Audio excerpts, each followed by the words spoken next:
I'm really looking at the interest rate situation in the context of commodity prices, the change, if you like, in the situation where we had declining interest rates without inflation, in the sense of the consumer prices really being stimulated.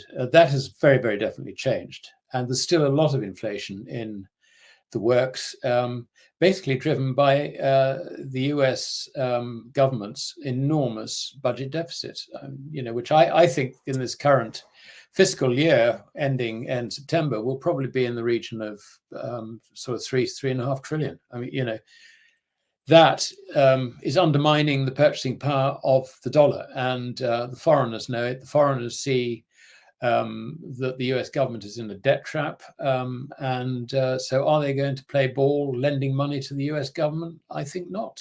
I mean, so interest rates, bond yields in particular, will rise, and this is something which nobody at the moment is really expecting. There are a few who begin to see it, but the majority of investment managers assume that the Fed is going to push interest rates lower. Their assumption is the Fed is actually in control of interest rates. I'd hate to disabuse them of the fact, but they're not. So that's where that's what I'm looking at the moment.